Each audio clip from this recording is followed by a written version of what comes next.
ಫಸ್ಟಿಗೆ ಈ ಲಕ್ಷ್ಮಿನ ಹಚ್ಚಿ ಕಾಂಬ ಎಷ್ಟು ಸೌಂಡ್ ಇತ್ತು ಕಾಂಬ, ಕಡೆಗೆ ಇನ್ನೊಂದಿತ್ತು ಅದು ತೋರಿಸುದಿಲ್ಲ ಕಡಿಕ.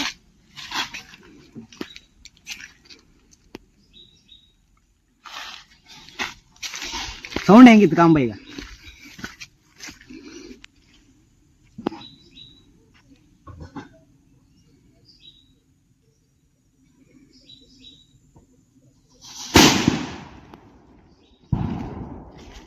ಅಷ್ಟಂತ ಲೈಕ್ ಇದ್ದಂಗಿಲ್ಲ, ಅದಕ್ಕೆ ಅದು ರೆಡಿ ಮಾಡಿದಿ. ಅದೇ ಲಕ್ಷ್ಮೀ ಪಟಾಕಿ, ಅದಕ್ಕೆ ಬಾಳಿ ಹೊಟ್ಟಿತ್ತಲ್ಲ, ಬಾಳಿ ಎಲಿದು ಸಮ ಸುತ್ತಿದಿ, ದಪ್ಪ ಮಾಡಿ 2-3 ರೌಂಡ್ ಸುತ್ತಿದಿ. ಈಗ ಕಾಂಬ ಹೆಂಗಿತ್ತು ಸೌಂಡ್ ಅನ್ಸತ್ತ, ಒಳ್ಳೆ ಸೌಂಡ್ ಬತ್ತಮ್ಮಂಗಿತ್ತು, ಎಂತ ಗೊತ್ತಿಲ್ಲ ಮತ್ತೆ ಕಾಂಬ.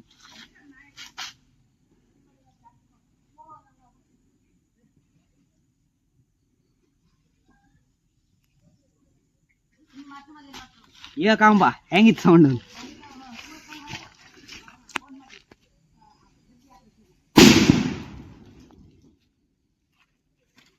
ಚೂರು ಜಾಸ್ತಿ ಇದ್ದಾಗಿತ್ತಪ್ಪ, ಎಂತನೂ ಗೊತ್ತಿಲ್ಲ ಮಾತ್ರ, ಒಳ್ಳೆ